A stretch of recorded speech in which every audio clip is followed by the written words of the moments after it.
Hi, welcome to another episode of Two Wheel Ohana. As I reboot the channel, one of my goals was to do like an in-depth build of this prototype bike, prototype frame that I got from my buddy Kerry, who owns Exile Bags. You can't really see. I'll add a link to his products in the description. So the goal is to do an in-depth series of how you do a really professional, ultra-detailed, step-by-step instruction of how you do a complete bicycle build. The first thing I always like to start with is doing a frame alignment of the frame, and then doing a rear derailleur hanger alignment check. Because it doesn't matter if your frame is brand new and your hanger is brand new. Whenever you're building something from scratch, or even if you've broken your rear derailleur hanger and you're installing a new one, you always want to double check. Because just because it comes from the factory new doesn't necessarily mean that it's always in precision alignment with the rest of your wheel, your cassette, your frame, and so on. So just out of fun, I thought it would be kind of fun to do a comparison of a aftermarket AliExpress rear derailleur hanger alignment tool as opposed to the Park tool. My frustration, let me make this abundantly clear. I in no way want to throw Park tools underneath the figurative bus, because of the fact that I completely understand they're an American-made product. It's a little bit of an unfair comparison when you're doing an American product review against a Chinese-made product. There's just too many considerations that go into effect. But seeing as I don't own this specific tool, which retails for $100, I thought it would be entertaining to order the Chinese knockoff, which cost me a whopping $24. Since I ordered it, the price has gone up, and my educated guess is it's because of the tariffs. So it's no longer $24, it is now $29. But in comparison with the $100 one, it just made me scratch my head.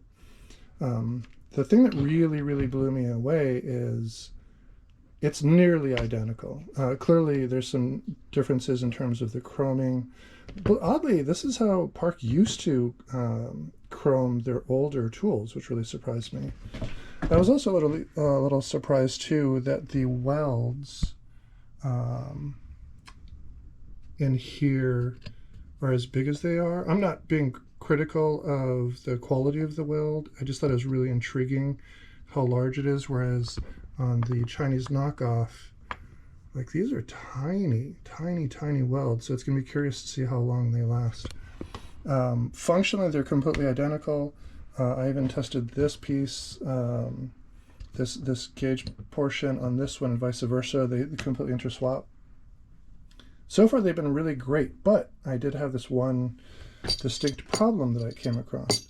So this is the screw that's here that basically holds the gauge in place as you're pushing the rod back and forth, to be able to see what your depth is as you go around the wheel. But much to my surprise, the nut that holds it in place is imperfect, which I was a little bit surprised by. It threads in. Here, let me see if I can show you this. Give me a second here. I'll adjust my tripod action here. Okay, so if we take a standard, what is this? I think it's a 6mm bolt, something like that. Yeah, 6mm bolt, 6x1 fine pitch. It threads in. Oh, it goes this way. It threads in pretty good, and then it bottoms out right here where it just stops, which really surprised me, because it goes the majority of the way. I even checked by grabbing the original screw, and I got a 6x1 nut to make sure that it wasn't the screw, and the screw is just fine, which basically tells me that it's the nut that goes inside of here that is all boogered up, as we say in technical terms. So I basically need to chase this. So I went to my local hardware store. Well, actually not quite local.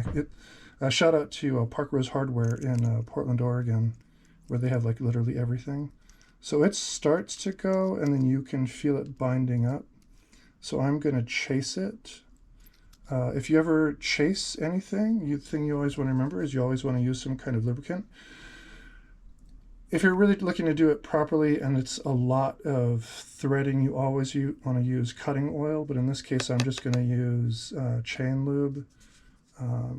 At the end of the day, because of the fact that it's just, as you can see, it's just 2 threads, maybe 3 at the most, that are completely messed up. I'm not too hard pressed about using official cutting oil, so this should be okay.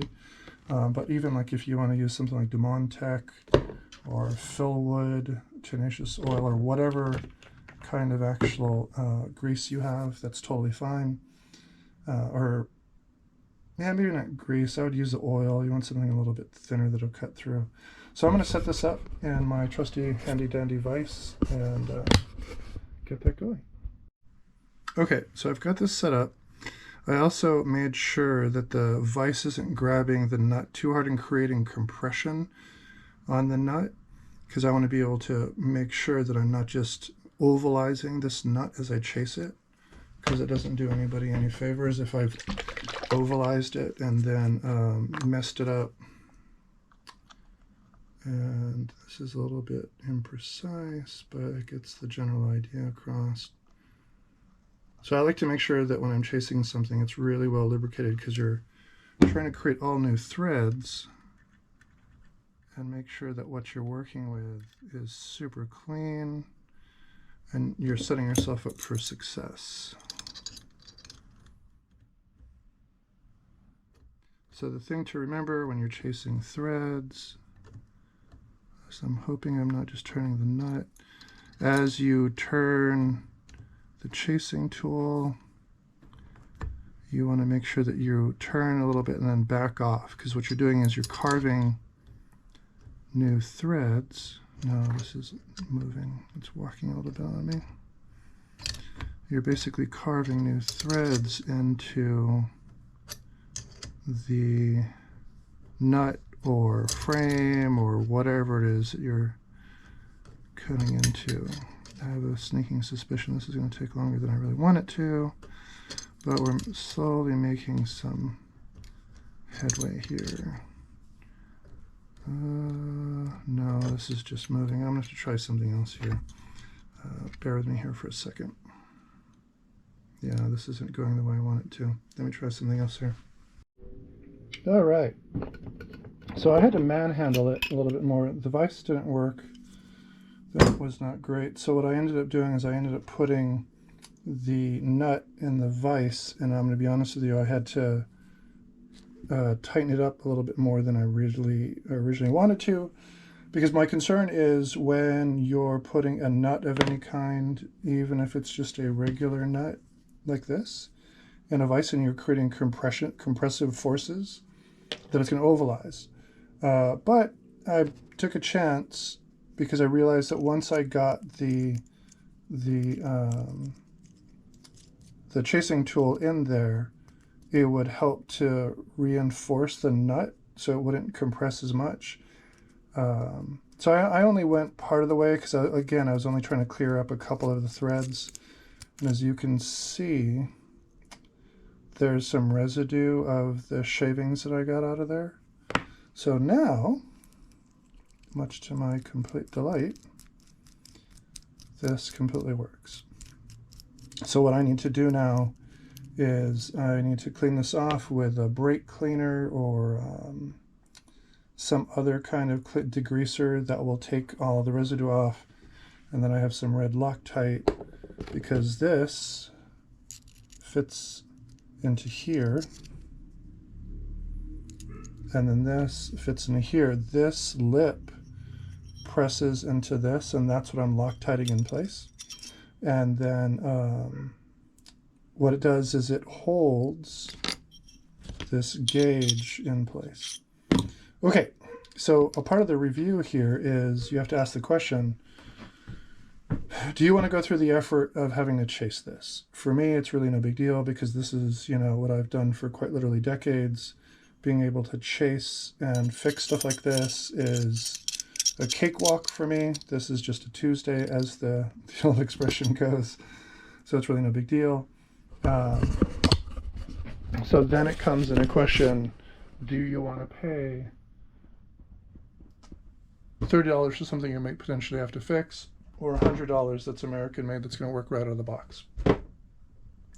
I only did this as experiment. And again, I wanted to emphasize that I'm not in any way trying to throw Park Tools under the bus. I want to make sure that it's perfectly clear that I'm not saying one is better than the other. I did this as an experiment because I thought it would be fun.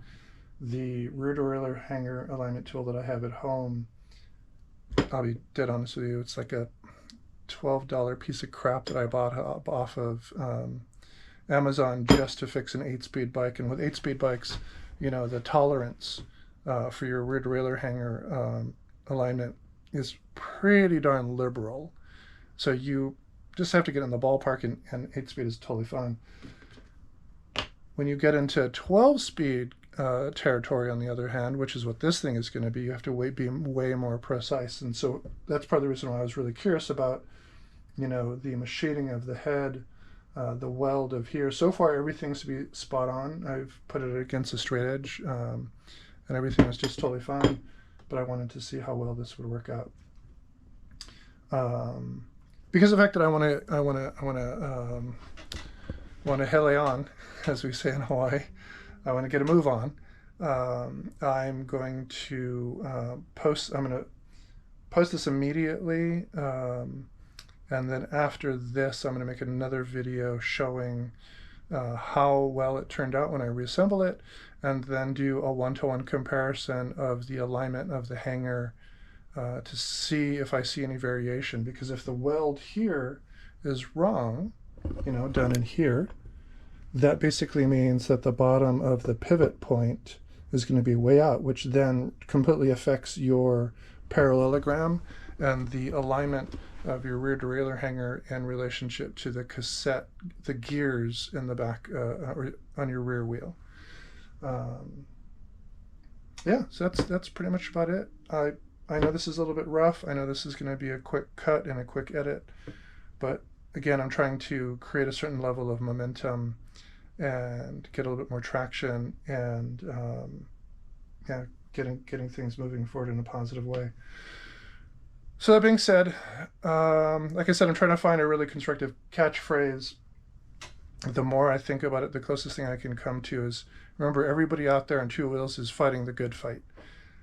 It doesn't matter what you're riding, if you're on a moped, if you're on a scooter, if you're on a Harley, if you're on a crotch rocket, if you're on a road bike, if you're on a mountain bike, it doesn't matter. We're all fighting the same battle with people that are paying attention to their electronic devices and not those of us that are actually riding. Hence, two-wheel Ohana. Keep an eye out for each other. Take care of each other. Thank you, and I really appreciate it a lot. And if you feel so liberal, if you feel so giving, if you want to share the Ohana, the aloha, as we say in Hawaii, I gladly will take a coffee. If you want to buy me a coffee, I'd really appreciate it. That is going to directly go towards being able to do reviews like this, so I can do reviews of any tools you want. Oh, and then the other thing too is, like, if there's a tool you're curious about, if there's a technique you're curious about repairs, if there's a technical piece of information that you want, especially if you want a deep dive about that information, please leave a comment in the comments. You know, feel free to unpack as much as you want.